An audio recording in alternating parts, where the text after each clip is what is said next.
Chers amis téléspectateurs, merci de nous rejoindre sur le plateau de Paroles de vie pour votre rendez-vous avec l'Écriture sainte. Nous allons aborder le troisième volet de notre série de réflexions sur la guérison divine, sur le fait que l'Évangile est la religion du surnaturel. Et j'aimerais vous amener aujourd'hui à regarder dans la direction de la guérison d'un cœur brisé. Nous allons lire dans le livre des psaumes, au psaume 46 et au verset 2, « Dieu est pour nous un refuge et un appui, un secours qui ne manque jamais dans la détresse. C'est pourquoi nous sommes sans crainte quand la terre est bouleversée et que les montagnes chancellent au cœur des mers. » Et puis, à nouveau dans le livre des psaumes, mais dans le psaume 147, au verset 3, il est dit « L'Éternel guérit ceux qui ont le cœur brisé, il pense leurs blessures, il compte le nombre des étoiles et il leur donne à toutes des noms. Notre Seigneur est grand, puissant par sa force, son intelligence n'a point de limite, l'Éternel soutient les malheureux. Amen. » Arrêtons là nos lectures et rappelons-nous que l'Écriture reconnaît au moins 3 genres de maladies. Il est question de Jésus qui parcourait toute la Galilée dans l'évangile de Matthieu et il guérissait tous ceux qui souffraient de maladies et de douleurs de divers genres. Il y avait des démoniaques, des lunatiques et des paralytiques. Et l'Écriture est formelle. Il les guérissait. La Bible donc reconnaît au moins 3 genres de maladies. Les démoniaques, c'est-à-dire les maladies de type spirituel, avec des possessions qui entraînent des dégradations à tous les niveaux. Généralement, c'est le genre de maladie qui échappe au diagnostic et à l'expérience médicale, car on se situe dans un autre monde, le monde spirituel. Et puis il y a les lunatiques. Les lunatiques, ce sont des gens qui sont tourmentés, des gens qui sont en proie à des obsessions, à des frayeurs, probablement à certains moments de l'année. Ce sont des maladies qui relèveraient plutôt du domaine émotionnel. On les rangerait dans la catégorie des maladies psychologiques.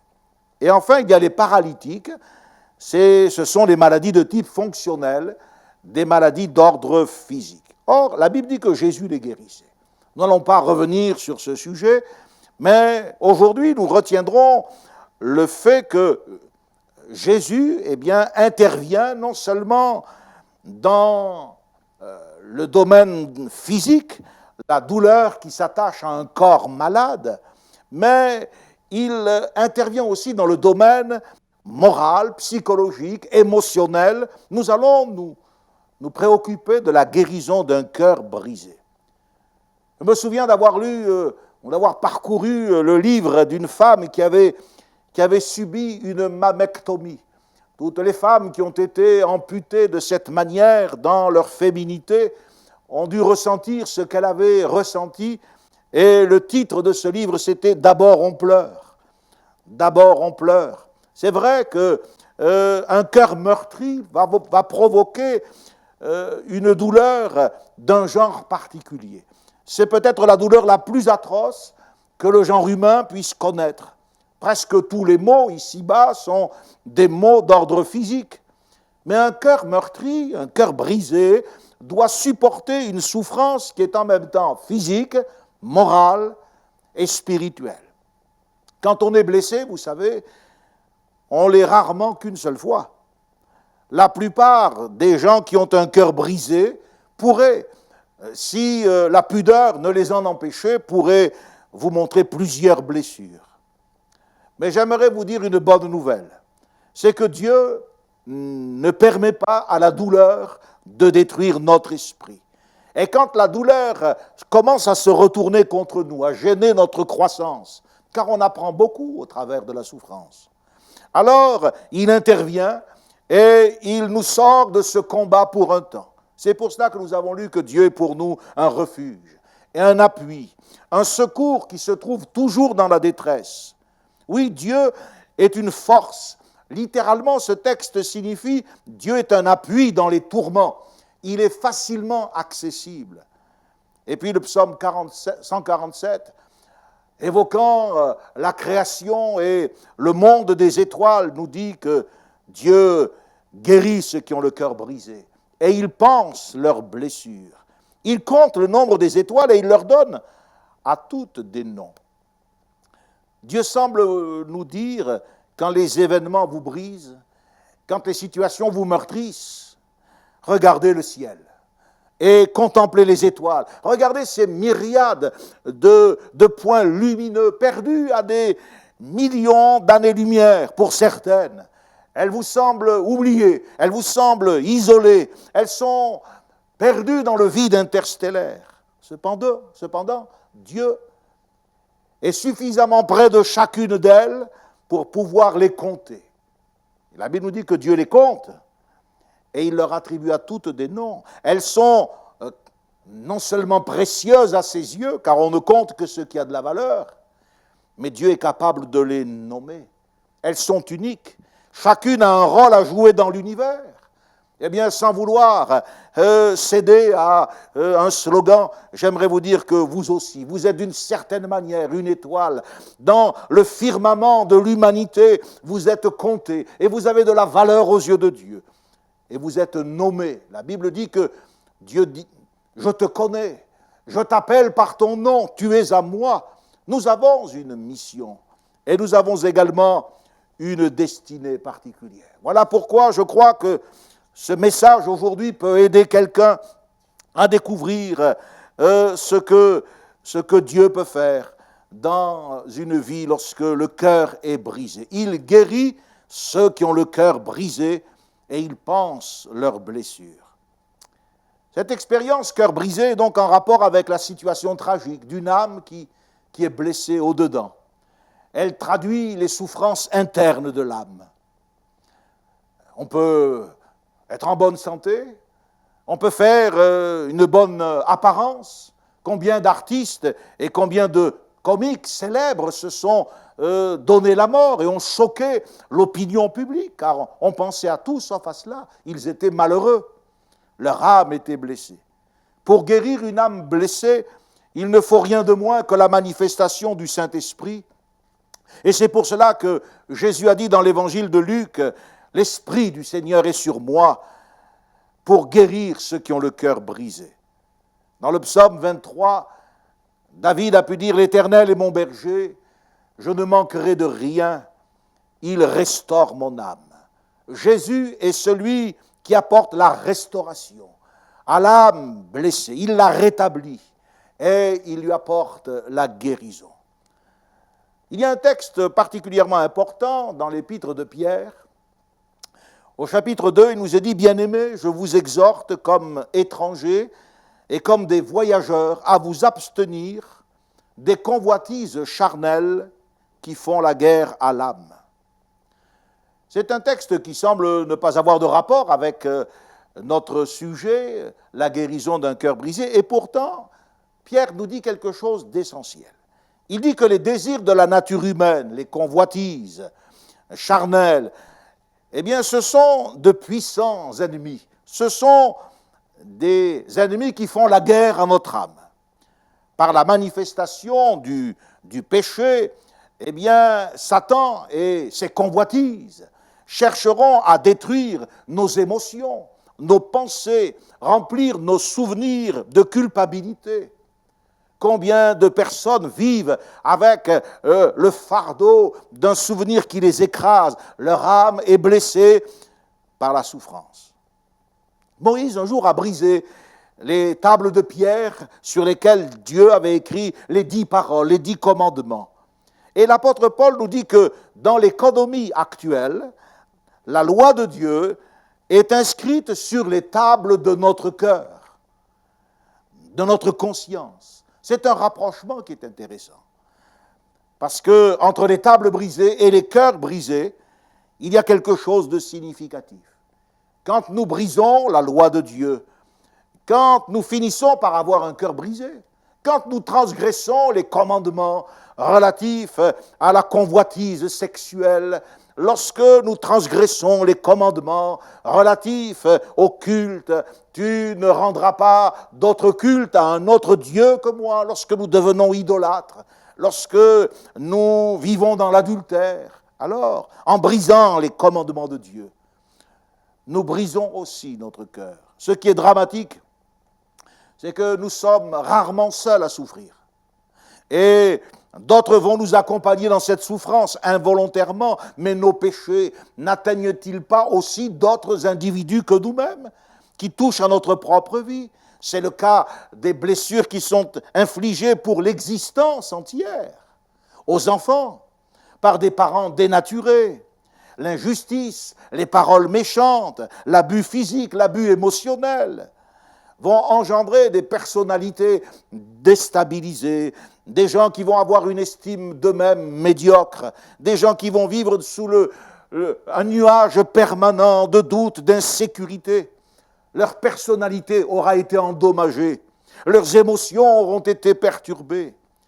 Ce sont de véritables cicatrices internes. Elles sont aussi réelles et bien plus profondes que celles que l'on peut palper lors d'un examen médical.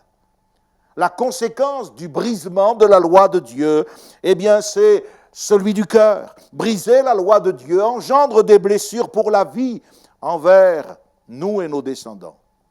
Le péché endommage ce que nous vivons, ou ce que nous aimons, ou ce que nous aimerons plus tard.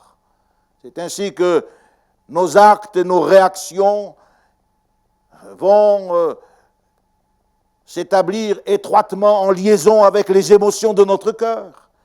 La manière dont nous allons percevoir une chose va engendrer une attitude mentale, une considération, une pensée, un raisonnement. Et c'est cette attitude qui va déterminer l'action que nous allons décider. Notre volonté, alors, se mettra en œuvre dans ce sens. Et si ce sens est un sens interdit par la loi de Dieu, alors le péché va prendre possession, souiller chacun des éléments de cette personnalité. Notre corps, notre langue, nos regards vont être portés à suivre cette direction qui a été estimée bonne par notre âme. Et notre âme va suivre la pente indiquée par notre esprit. Les problèmes spirituels sont réels. Ce sont ceux que j'essaie de décrire et qui engendrent des problèmes d'ordre émotionnel, des perturbations mentales. Et à leur tour, ceux-ci vont engendrer des dégradations physiques, relationnelles. Les liens que Dieu a tissés entre notre âme, notre esprit et notre corps sont un petit peu comme les anneaux d'une chaîne ininterrompue. Leurs fonctions sont associées l'une à l'autre. Voilà pourquoi, lorsque nous jouons avec notre corps, nous pouvons détruire notre cœur. Lorsque nous jouons avec nos pensées et avec notre regard, nous déstabilisons tout notre être. Les œuvres de la chair, ces convoitises dont parle l'apôtre Pierre, ne sont pas des éléments innocents. Cela ne fait pas partie de la jeunesse et il faut que jeunesse se passe. Non, ce sont de puissants guerriers. L'adultère, l'impudicité, l'impureté, la dissolution, l'idolâtrie, la magie, les querelles, les jalousies, les disputes, les sectes, l'envie, les meurtres, les excès de table ont été planifiés par le diable pour blesser notre âme, pour briser notre cœur et pour détruire notre vie tout entière. Jésus a dit que Satan est un voleur et il a déclaré « Il vient pour dérober, pour égorger et pour détruire ». Par toutes ses passions, par ses guerriers, ce cortège de soldats qu'il mène en bataille contre nous, Satan ne cherche qu'à nous dérober notre paix, il cherche à nous dérober notre bonheur. Il nous prend véritablement à la gorge, il nous assaille et il nous tient à sa merci. Son intention, c'est de nous détruire. Et c'est pour cela, chers amis, que vous êtes si malheureux. C'est pour cela qu'en entendant ce message, eh bien, vous rentrez en vous-même et vous dites, mais il semble qu'il s'agisse de moi. Oui, briser la loi de Dieu, cette loi que nous avons tous brisée tant de fois, car nous avons transgressé tant de fois les commandements de Dieu. Briser la loi de Dieu engendre un résultat tragique à chaque niveau de la vie, que ce soit pour l'individu, pour sa famille, pour la communauté ou bien pour la nation tout entière. Notre société moderne a commencé à moissonner une terrible moisson à cause de toute l'iniquité qui s'est accrue. C'est comme une semence meurtrière qui engendre des cœurs, des foyers brisés, des mariages décevants, des enfants abusés, des mères célibataires, avortements, maladies sexuelles. Dans le temple, il y avait les tables de la loi. Et quand ces tables sont brisées, alors le corps qui est le temple du Saint-Esprit, eh bien lui aussi est brisé. Nous avons brisé les lois de Dieu et notre cœur s'est brisé. Satan a honoré notre choix. Satan nous a permis de boire jusqu'à la coupe amère, car Dieu nous a laissés libres. C'est nous qui décidons de revenir vers notre Créateur, ou c'est nous qui décidons de rester loin de Dieu. Alors, soit nous enclenchons un processus de restauration, et il se met en place à partir du moment où vous entendez la parole de Dieu, à partir du moment où vous prenez conscience que le plan de Dieu, c'est de vous sauver, c'est de vous restaurer, de vous rétablir. Ou bien, il ne se met pas en place à cause de votre incrédulité. Y a-t-il des pas, des étapes dans ce processus en vue de la guérison de l'âme?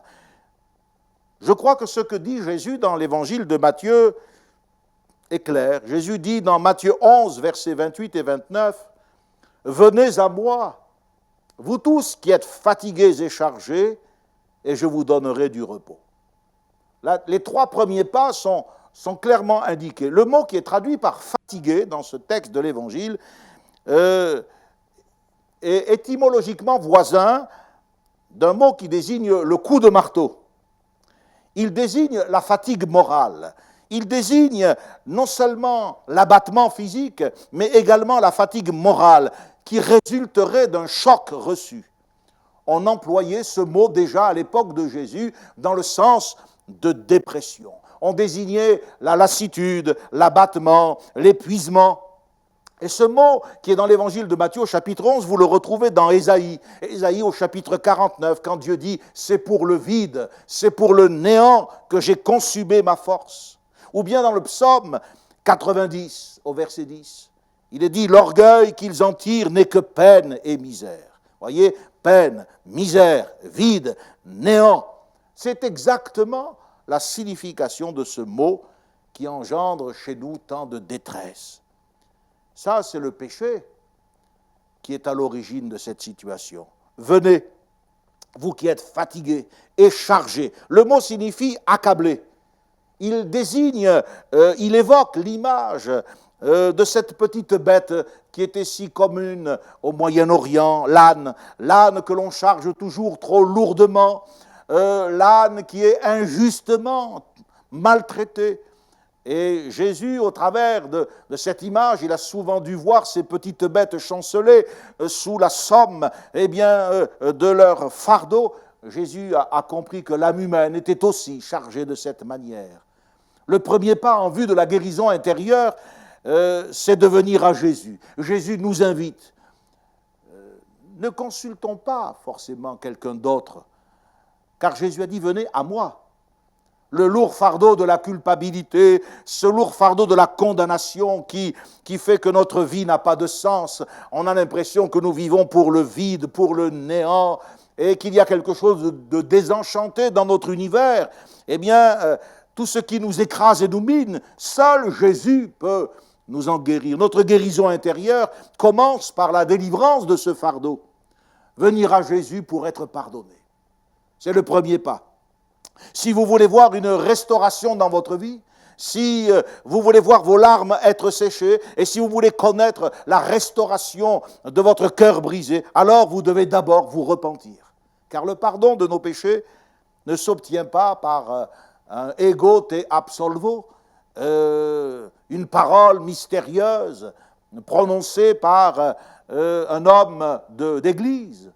Mais le pardon, seul Dieu peut l'accorder. Et Dieu nous accorde son pardon lorsque nous nous repentons. Se repentir, c'est plus que faire pénitence.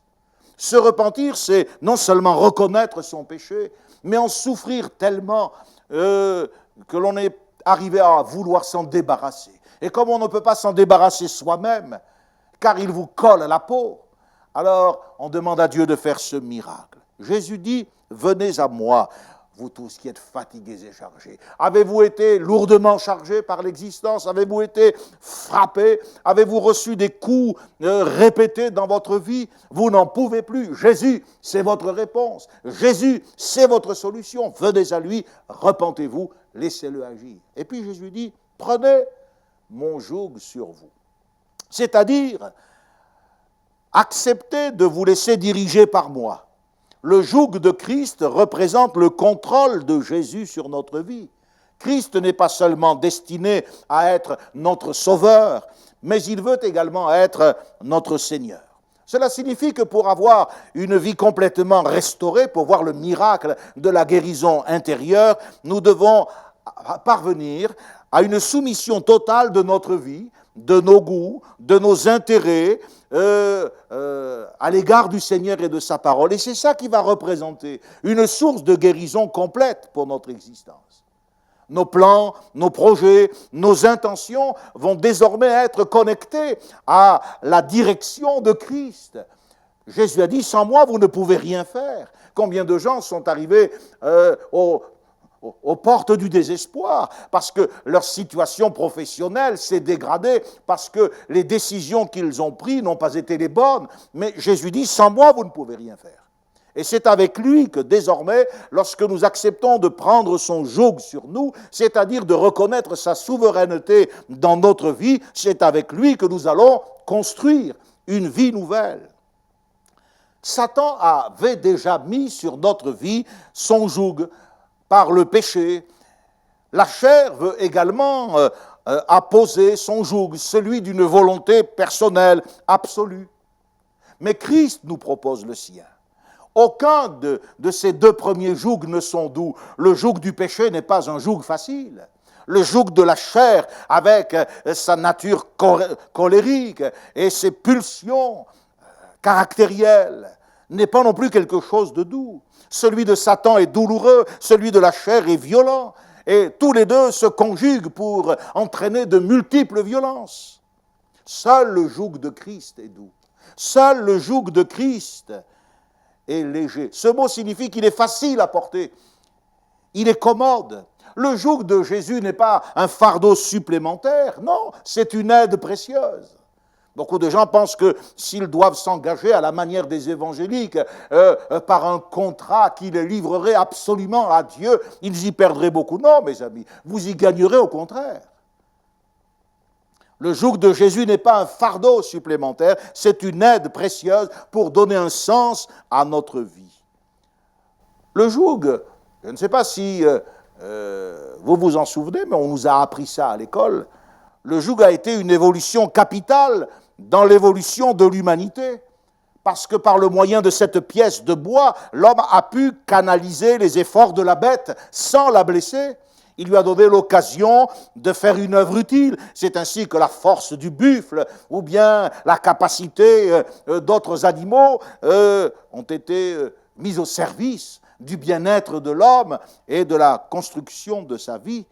Lorsque vous laissez diriger Jésus, votre vie, alors vous lui permettrez de faire une œuvre utile en vous. Il va canaliser votre vie et il va vous conduire vers quelque chose qui sera glorieux. La troisième étape, Jésus dit, recevez mes instructions, car je suis doux et humble de cœur, et vous trouverez du repos pour vos âmes. Il y a une version de la Bible que j'aime beaucoup qui dit, mettez-vous à mon école. Apprenons de l'exemple de Jésus. Se mettre à l'école, c'est apprendre de lui. Observons-le, étudions-le, trouvons des solutions pour notre vie. Jésus s'est-il quelquefois trouvé dans des situations où son être intérieur a été blessé? A-t-il eu, comme nous, l'expérience d'un cœur brisé? A-t-il pleuré? Comment a-t-il réagi à cette souffrance? Comment son âme a-t-elle été gardée au sein de la violente accusation qu'il subissait? Jésus a souffert, c'est vrai. Si nous pouvions découvrir comment Jésus a affronté ses propres problèmes dans son humanité, alors nous trouverions certainement la solution à notre propre souffrance. Dans Matthieu chapitre 26, c'est la dernière semaine que Jésus passe sur cette terre avant de mourir sur la croix. Il nous est dit qu'au verset 37 et 38, Jésus a commencé à éprouver des angoisses et de la tristesse. Et il dit, « Mon âme est triste jusqu'à la mort. » Cette semaine a été une semaine terrible. Et ces heures ont été des heures de souffrance inédites. Toute son âme était en travail, nous dit le prophète Ésaïe, brassée par le stress, dans la peine. Ce sont des heures douloureuses. Le corps de Jésus était endolori, mais son âme était brisée. Aucun de ses os, dit la Bible, n'a été brisé. Et en effet, Dieu a veillé à ce qu'aucun de ses os ne soit brisé. Mais le prophète dit que son âme l'a été par la pression de l'angoisse, par la pression du châtiment. Rien n'a pu être ajouté pour empirer l'agonie de son âme. Rien de la part de l'homme. Il restait quelque chose à faire seulement. Dieu devait l'abandonner. Il devait le faire. Et il l'a fait. Et sur la croix, vous entendez Jésus pousser ce cri, « Élie, Élie, lama sabachthani », ce qui signifie « Mon Dieu, pourquoi m'as-tu abandonné ?» Cette question, Jésus l'a posée pour que nous puissions comprendre l'amour qu'il nous porte, le prix qu'il était en train de payer pour assurer notre rédemption, pour nous apporter la guérison de l'âme, pour nous guérir. Non seulement le cœur de Jésus a été brisé, mais le cœur de Dieu le Père, dans le ciel, devait aussi être brisé. Dans l'Épître aux Corinthiens, au chapitre 5, l'apôtre Paul dit « Celui qui n'a point connu le péché, Dieu l'a fait devenir péché pour nous. » Jésus, oui, c'est vrai, s'est livré à la mort, mais comment a-t-il pu garder la victoire en lui-même? Qu'est-ce qui a protégé son âme de la destruction? Une des réponses concernant cette protection se trouve dans l'évangile de Luc au chapitre 23 et au verset 34. Quand Jésus, peu avant de rendre l'esprit, a fait cette prière et a dit « Père, pardonne-leur car ils ne savent ce qu'ils font ». Ce qui a protégé son âme, c'est le pardon. Jésus a été capable de pardonner. C'est la leçon que nous apprenons à son école. Apprenez de moi, mettez-vous à mon école. C'est une des clés de la restauration, une des clés de la guérison intérieure. C'est le pardon. Il y a beaucoup de gens qui entretiennent la blessure qui leur a été infligée dans leur enfance innocente, ou bien dans cette relation brisée du mariage, ou bien dans cet abandon par une mère indigne. Ils entretiennent cette blessure, elle s'ouvre et s'infecte constamment parce qu'ils ne savent pas pardonner. Mes amis, Jésus n'a pas été retenu prisonnier parce qu'il tenait dans sa main la clé du pardon. Dans le psaume 16, il est dit « Tu ne livreras pas mon âme au séjour des morts, tu ne permettras pas que ton bien-aimé voie la corruption. » Il tenait dans sa main la clé du pardon. Quelquefois, votre âme est plongée encore dans l'enfer de tourments, de ressentiment, de colère, d'amertume et de souffrance, parce que vous ne demandez pas la grâce de pardonner. Aujourd'hui, nous vous invitons à vous mettre à l'école de Jésus, à recevoir ses instructions, car il est doux et humble de cœur. Et Jésus dit, vous trouverez du repos pour votre âme. Je peux vous assurer, pour l'avoir vécu, que cette parole est certaine, elle est digne d'être reçue. Jésus ne promet rien qu'il ne peut accomplir. Et si vous venez à lui, avec votre tourment, votre fardeau, votre souffrance, votre péché et les conséquences de votre péché, vous pouvez être sûr qu'à son école, vous trouverez l'enseignement qui vous apportera la guérison et la paix. Que Dieu vous bénisse et que le Seigneur vous fasse miséricorde dans ce moment. Nous allons terminer par la prière, je vous prie. Merci Seigneur, parce que tu es venu non seulement nous guérir de nos maux physiques, tu as ouvert les yeux de l'aveugle, tu as restauré les fonctions du paralytique, mais tu es venu aussi guérir ces maladies qui sont à l'intérieur de nous-mêmes, ces âmes blessées, ces cœurs brisés, qui étaient autour de toi parce que le péché les avait mis en miettes. Tu les as restaurées, tu les as amenées à recevoir ton pardon, et ensuite elles ont été rendues capables de pardonner à ceux qui les avaient offensées. Je prie pour que tu bénisses cette parole qui a été prêchée aujourd'hui, et je prie pour que quelqu'un puisse la recevoir comme la clé de la guérison et du salut pour son âme, en venant à toi, en se repentant de ses péchés, mais également en pardonnant les péchés d'autrui. Veuille bénir des familles, veuille bénir des enfants qui ont été abandonnés, veuille bénir des enfants qui ont été abusés. Je te le demande au nom de Jésus, que plusieurs âmes blessées puissent réaliser au travers de ce message qu'elles ont de la valeur à tes yeux, qu'elles comptent, que tu les connais, et que malgré la distance qui les sépare encore de toi, tu veux te faire connaître à leur âme et les bénir. Je te remercie et je te rends grâce dans le nom de Jésus ton Fils. Amen. Amen.